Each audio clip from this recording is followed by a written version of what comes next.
Here are the supplies I'm going to need to cut out my templates for my slow piecing, my EPP. I've got my fabric for the medium skin, MS will be this gradient.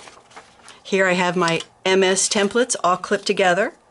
I've got my roller tape, my double-sided roller tape that I'll show you how to use. And then of course I have my ruler and I have my rotary cutter for my fabric. It's my good blade, not my paper blade, my good blade. Another major difference between the slow piecing technique and the fast piecing technique using freezer paper is that we're going to put our templates on the back of the fabric. We are going to put these templates on the back, cut a 1/4 inch seam allowance around them, and then wrap that fabric around. So do you know what that means? What's going to happen? It means your dinosaur isn't going to look like this. He's going to be looking the opposite direction. Everything will be reversed.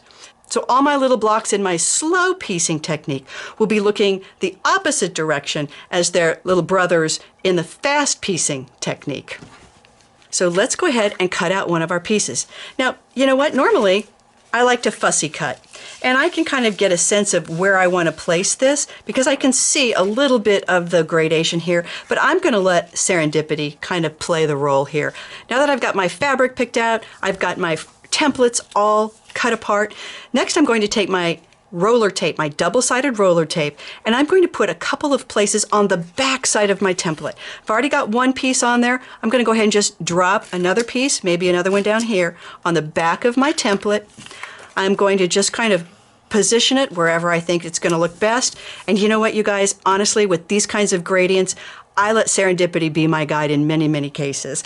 With my giant gem quilts as well as with my gem patterns, it works very well. So I think I'm going to allow serendipity just to show me the pattern once I have turned them all over and put them together. And I know it's going to be wonderful because these little guys are such great patterns that Annette has put together.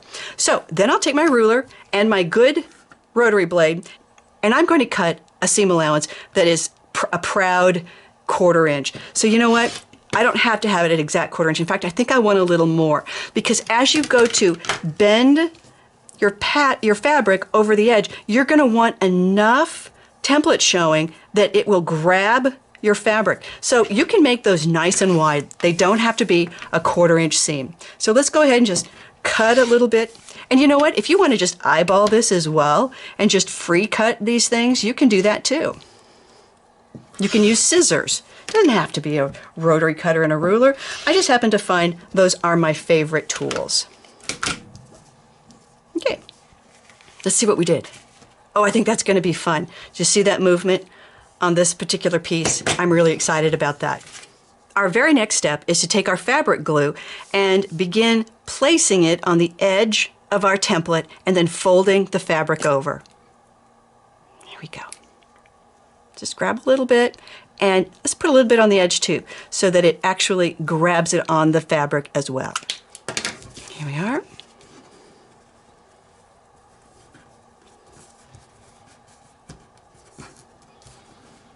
You can press it with your finger.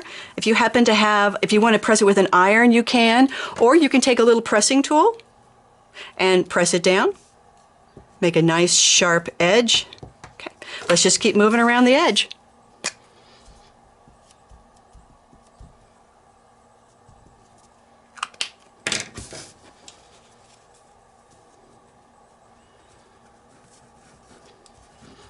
Now, one of the things I've learned is that if you have dog ears, and you're going to always have little dog ears, don't trim them off. Leave them there.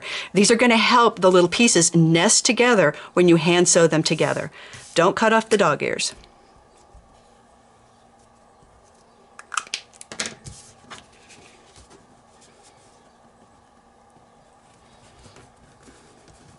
I'm so excited about this. I can't wait to get this thing put together.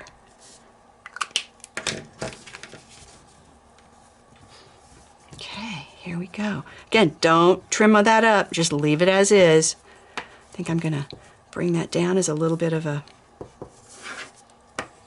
okay. Let's See how I put a little fabric glue there and that holds that down very nicely? Okay, my A63 piece is done, and there she is.